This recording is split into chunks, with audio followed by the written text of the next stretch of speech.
Hello, this is Tuesday 26th of May, Feast of St. Augustine of Canterbury and St. Philip Neri of Rome. And I'm out in Veules again. There isn't that much wind, but there's a little bit more than the other day. So I'm hoping to get a little bit further and show you a few other nice little places. So it's the same old place just as last week. A couple of people getting boats ready for a sail. Fewer people on the beach, although we in France are becoming a little bit less worried about COVID, as long as we wear masks and sterilise our hands when going into shops. Apart from that, life is gradually easing its way back to the normal, which is a great relief. And of course, Spain is about to have a national mourning for the people who have died from the coronavirus, and I very often say mass myself for these poor souls who died in such unhappy circumstances.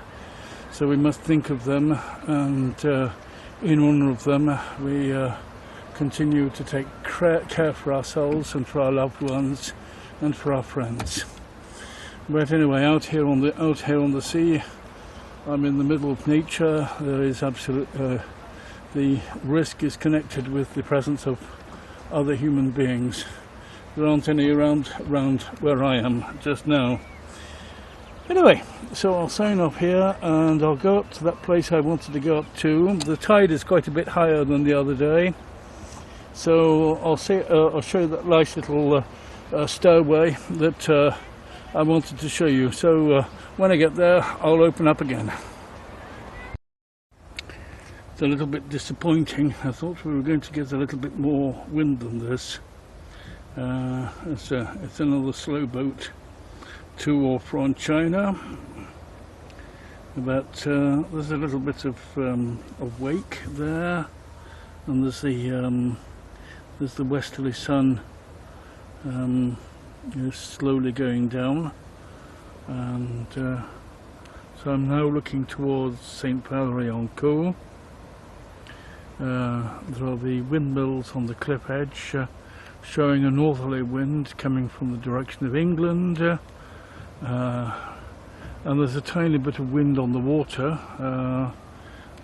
I'm moving, like the other day I'm against the tide, so I'll see how far I can go in the next 10 minutes or so before turning back. I don't think I'm going to get very far today. There's very little wind. I thought there was a little bit more, otherwise I wouldn't have bothered coming sailing.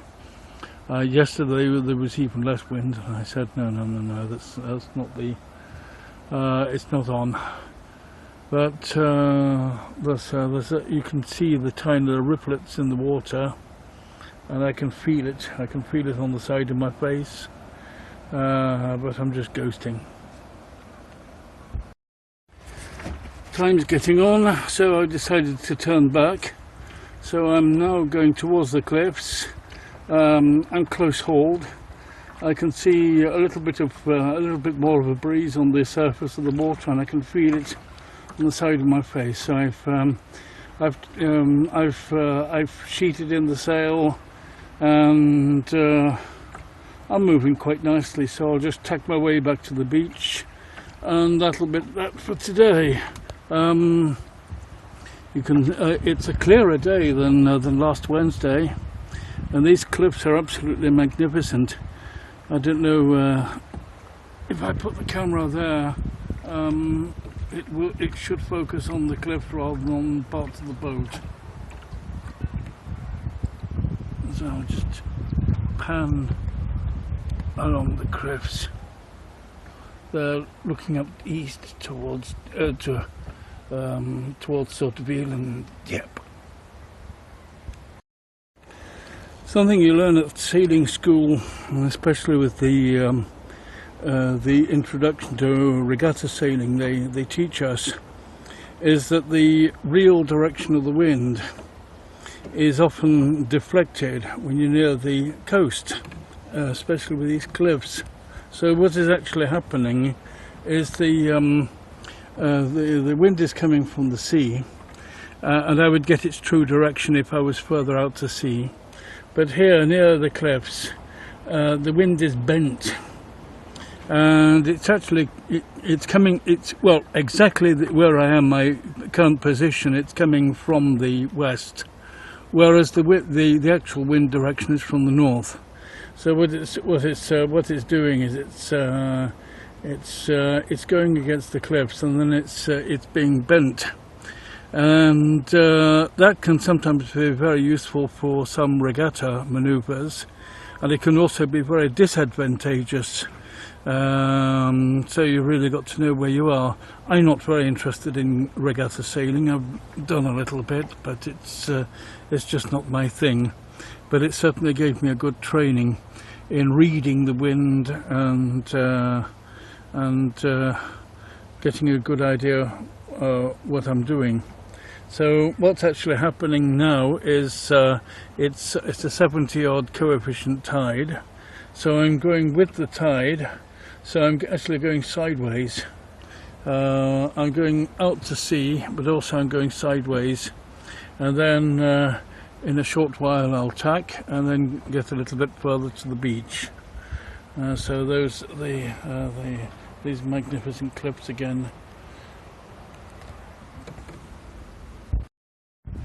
I've just tacked, and I'm now heading towards the beach, and I'm moving along quite nicely because I've got the tide with me, and I've got a little bit of wind, which has picked up a little bit.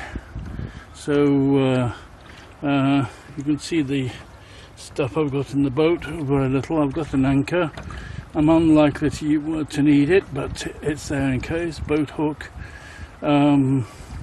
In these conditions, well, it may not seem to be a good example to not to be wearing my life jacket, but the conditions are so calm that I can hardly see any need to wear it any more than I need to wear a mask out here in nature. So the safety, there are precautions. We should take precautions, but I can't see any problem here. So I'm moving towards the beach. It's a lovely little town. Is Veules. Very badly damaged during the war. As I mentioned the other day, there was the ship and the rescue of a number of servicemen.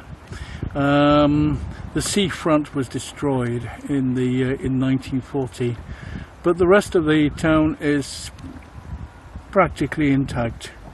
Quite a lot of holiday, quite a lot of cabins for people who want to get changed for swimming, whatever, and a couple of 1950s buildings where there were some very nice Edwardian, well, we wouldn't call them Edwardian here in France, but early 20th century buildings that you can see in the old photos.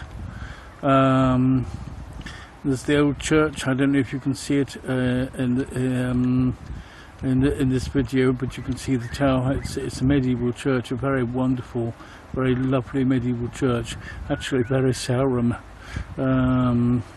And well, very Norman, just simply Norman, and then a few villas on the cliff.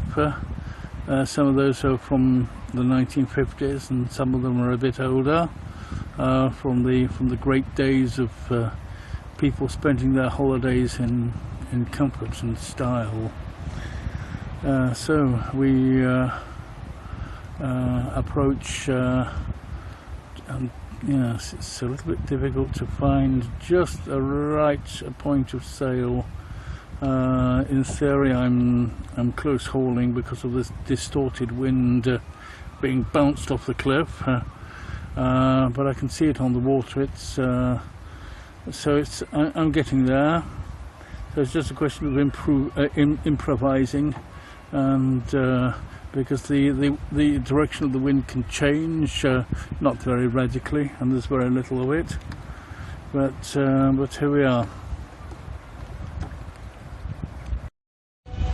I'm lazy. I haul the boat up the ramp using my car, because it's pretty heavy and hard to haul it over the pebbles.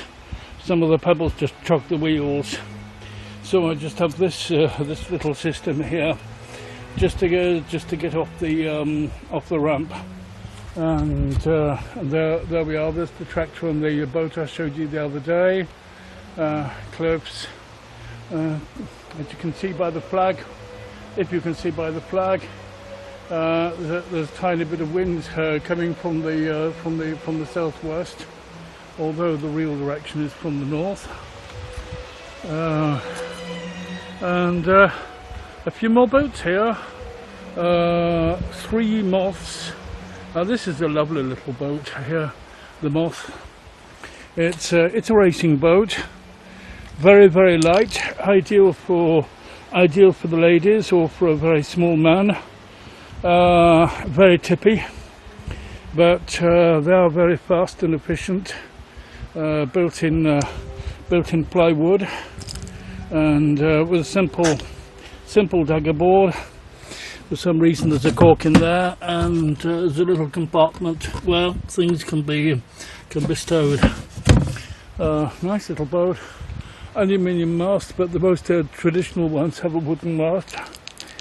I believe the one up, this is the next one, there's the next moth, and this is the third moth, which I believe belongs to Sophie Tourneloze, the president of the association. Now this is an aluminium mast, tapers up to the top, very, very, very dainty, and with the tapering mast you get a bit of rake, and that gives a little bit more power to the sail when you're going upwind. So it's a regatta boat for small people, for light people of maybe 50-60 kilos at the most. Any heavier than that, it's not really the. One's better off with a laser if one's interested in regattas and racing. That's a rowing boat. It doesn't sail at all. It's just it has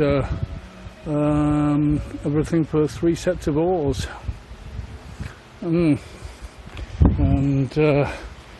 there's another catamaran that's arrived, so the season's waking up. Right, so I'm going to put my boat away. I've just the room to get in between this van and my little space, just after the third moth.